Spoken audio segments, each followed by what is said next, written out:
Hola, comment est-ce que vous allez? J'espère que vous allez hyper bien. Moi, je vais très bien par la grâce de Dieu. Donc, aujourd'hui, je vais vous parler de comment prendre soin de ses cheveux crépus tout en me coiffant. Donc, cette année, j'ai envie de prôner réellement la liberté capillaire, la liberté de pouvoir moi-même me coiffer, d'apprendre à me coiffer, de porter mes coiffures. Parce que moi seule je sais ce que je ressens quoi quand je me coiffe. Ça fait mal, ça fait pas mal. Si ça tire d'un côté, ça tire pas trop de l'autre. Voilà. Donc aujourd'hui j'ai décidé de vous parler un peu de comment prendre soin de ses cheveux, parce que quand tu débutes ton aventure capillaire, tu ne sais pas trop comment prendre soin de ses cheveux, parce que d'un côté tu entends il faut faire wash day, wash and go, wash en tout cas il y a trop de wash et tout. Donc franchement il y a plein de termes que toi tu ne maîtrises pas. Moi-même j'étais lâchée avec tout qu'on disait, je ne savais pas ce que c'était avant réellement, après en comprenant. Donc quand tu commences ton aventure capillaire, tu te dis que tu suis en même temps les DIY. Donc pour toi c'est DIY quoi, c'était les DIY. Moi-même je suis passée par là. Tu suivais les recettes des huiles. Il faut faire ci, une huile miracle, on te dit moringa et huile essentielle de menthe poivrée et tout. Ça fonctionne, mais je vais pas trop m'attarder dessus, parce que ce sont pas des recettes miracles comme ils le prônent autant. Parce que souvent tu le fais, c'est pas comme si le lendemain tu allais avoir de longs cheveux. C'est normal. C'est normal en fait. C'est toujours normal. Juste un petit peu de prendre soin de ses cheveux. Mais c'est pas l'essentiel en fait. Donc comme je disais, moi également, quand j'ai discuté mon parcours, oui, j'aime trop prendre mon parcours pour mieux vous donner mon avis. Même si je suis qu'au début, j'apprends encore également. Donc quand j'ai débuté mon aventure capillaire, je faisais la mixture à la banane, au yaourt, à l'œuf, mais c'était pas ce que mes cheveux voulaient au fond quoi. C'était pas du tout ça. Au fond déjà dès le début, je savais que mes cheveux c'était l'hydratation qu'il les fallait en fait. Mais moi-même là, je ne savais pas réellement comment les hydrater. Je ne savais pas du tout. J'étais bleue. Hydratation te dira utiliser un spray ou bien utiliser comment dit-on, des gels, ou bien après et tout. Donc moi je me perdais, mais au fond de moi je savais que c'était l'hydratation qu'il me fallait. J'avais même un truc qui parlait d'une crème d'hydratation et tout. J'avais même contacté une dame, mais dès que je suis rentrée dans son inbox, j'ai vu tellement la panoplie de tout ce qu'elle proposait. J'ai été séduite partout et j'ai oublié complètement le réel but au fait pour lequel j'avais décidé de la contacter. Donc j'ai commencé à prendre des bonnets en satin, des huiles, des trucs comme ça, alors que j'étais venue à la base pour l'hydratation. Donc j'ai laissé passer et tout. Et ce n'est que récemment que j'ai réellement pris conscience que c'est vraiment la vraie hydratation qui est le living. Donc pour revenir à notre sujet, pour moi le meilleur moyen pour prendre soin de ses cheveux, c'est l'hydratation. Comme je le disais, c'était l'hydratation. Donc certains te disent les gels et autres, mais pour moi ces gels là en soin c'est mieux, mais les garder, on j'ai jamais encore fait l'expérience, mais pour moi la meilleure manière d'hydrater ses cheveux c'est un leave-in ou bien une bonne crème hydratante selon ta porosité. Donc il faut vraiment te baser sur ta porosité. Donc voilà l'hydratation. Après l'hydratation, nous avons les autres facteurs qui sont en plus: l'après-shampoing, le masque et autres. Mais ce sont également des plus. Donc l'élément sur lequel vous devez plus vous attarder, c'est le shampoing. Parce qu'il faudra bien avoir un cuir chevelu propre.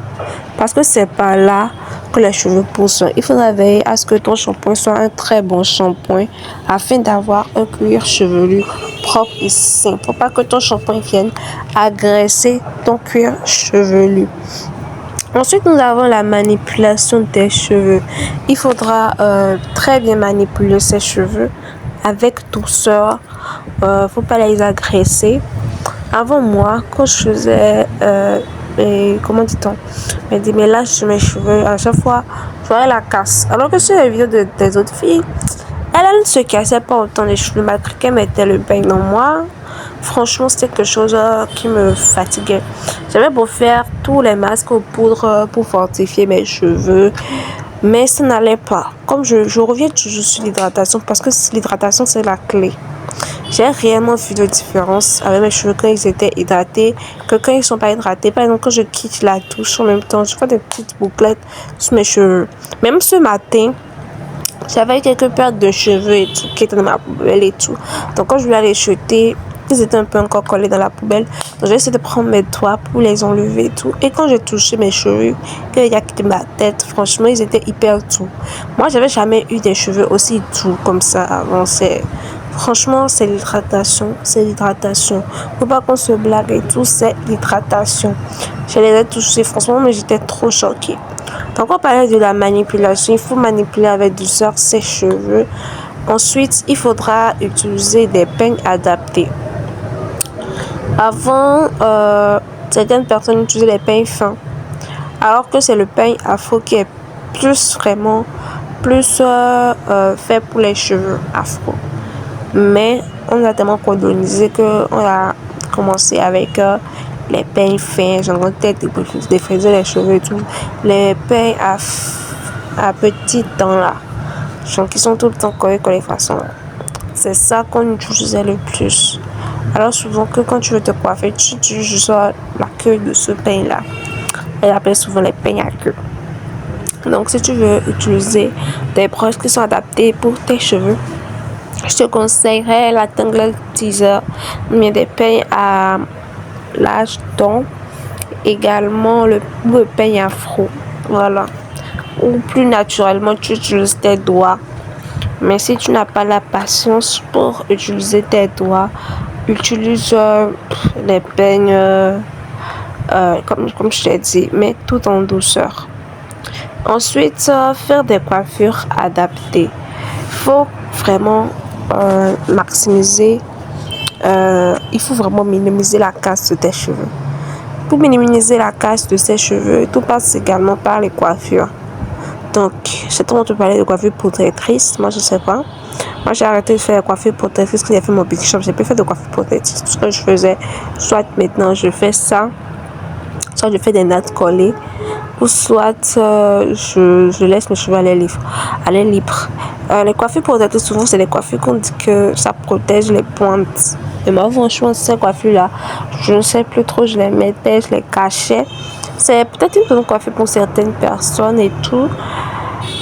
Mais je n'ai pas encore retenté l'expérience parce qu'il fallait que mes cheveux aient une certaine longueur par rapport à ce que moi je faisais avant. Je fabriquer un truc sur ma tête et je partais. Donc, il faut minimiser la casse de ses cheveux en évitant les coiffures telles que les braids avec les rajouts. Des braids avec des rajouts, des nattes collées avec des rajouts, plein de cheveux avec des rajouts en fait. Parce que ça a tendance à attirer en fait, à serrer encore plus, ce qui va fragiliser tes cheveux et les casser au fil du temps. Donc ensuite, il faut dormir avec un bonnet en satin.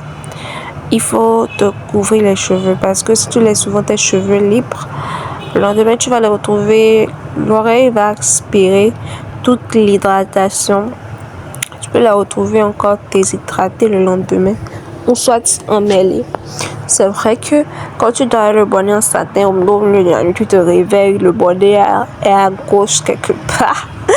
Donc il faudra hyper bien sécuriser ton bonnet. Même si c'est pas évident. Ce sera tout pour cette vidéo. J'espère qu'elle t'aura plu. Et j'espère que tu as vraiment appris quelque chose qui va encore plus t'aider dans ton aventure capillaire.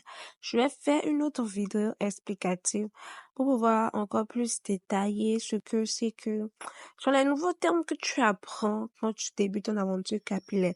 Parce que pour quelqu'un qui vient de commencer, c'est pas évident de connaître certains thèmes. Donc, je vais faire une vidéo un peu explicative et tout. Donc, n'hésite pas à activer la cloche de notification pour ne pas la rater et à partager cette vidéo à ceux et celles qui ont également envie de prendre soin de leurs cheveux et d'avoir de longs cheveux comme réponse après. Parce que suivre des youtubeurs qui ont de longs cheveux, c'est bien, mais suivre quelqu'un qui a pratiquement les mêmes cheveux que toi et les faire évoluer ensemble, c'est encore mieux. Donc, n'hésite pas à liker et à t'abonner. Bye bye, bisous.